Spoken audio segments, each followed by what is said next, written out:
technique. So I think we're going to do a video at some stage this week just for the non-military, because for the military, you live with your feet taped up most of the time. It's kind of weird.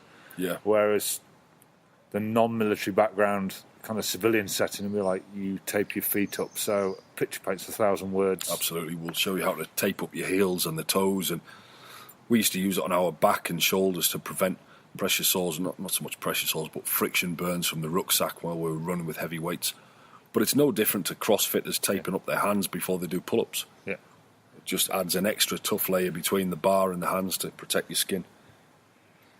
So either in conjunction with that technique or as a standalone technique, you can also use petroleum gauze or Vaseline. Cover your feet, your heels, the base of your foot and between your toes with a fine layer of Vaseline, and that will allow your feet to slide slightly and the toes to rub between each other frictionless. And so hopefully at the end of the activity, instead of rubbing furiously, you've just had the surface sliding against each other, and it reduces the friction, and it's been a great blister prevention technique for me. Depending on how far you're going, depends on the quantity of Vaseline, and it might get absorbed in your socks. It's not a definitive solution. I've also put the tape on and then put the Vaseline on top and between my toes, and that works tremendously as well. Any other prevention strategies that we can use? I think, like anything, is try what's best for you. Is like, I've never got on with 2 pairs of socks ever. I've just got weird feet that are born to live in boots. I do use Vaseline with jungle boots, particularly around my heels, because they're quite tight. It's quite a tight-fitting boot. I think the key is practice. Normally, as soon as your boots get comfortable enough, that's the time that you need to buy a new pair, because the soles have gone. For long-distance expeditions, a lot of the running shops, where they pick specialist running shoes, they go and monitor how you walk, because you may need insoles, just like half-cup insoles for your heel, just so you walk correctly in that boot platform. Yeah, the insoles can change your gait or support an Achilles tendon injury. Or yeah, because I had a pair of, I think it was Danas or something, and they came with like these half cups for your heel, and it was just such a difference. And it stops the outside of your boot, because obviously I must walk funny. It stops the outside of your heel wearing away, so your boots actually last longer. So now they are comfortable, you've still got a sole on them.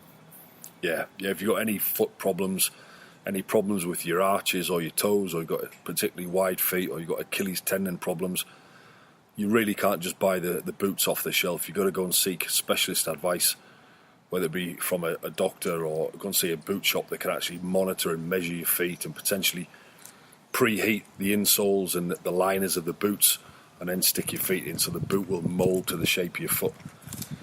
But time spent in preparation is seldom wasted.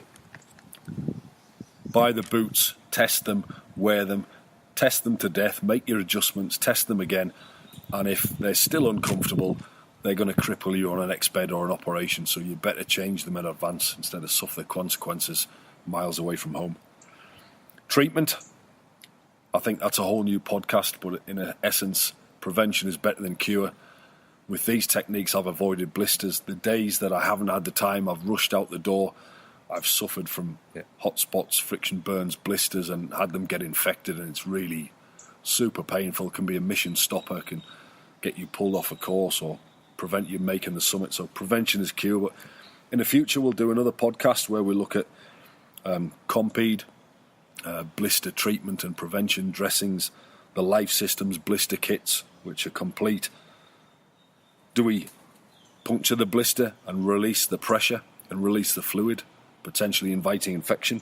Do we leave it intact to protect it from the environment but creating a hot spot and pressure?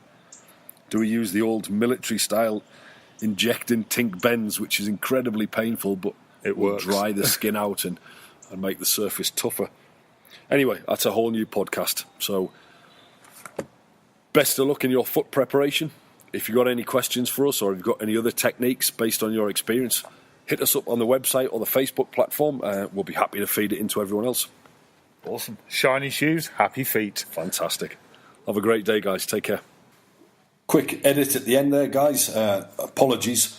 At 15 minutes and 45 seconds, I said petroleum gauze. I should have said petroleum jelly.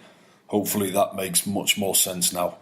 You put petroleum jelly around your feet and in between your toes and not gauze.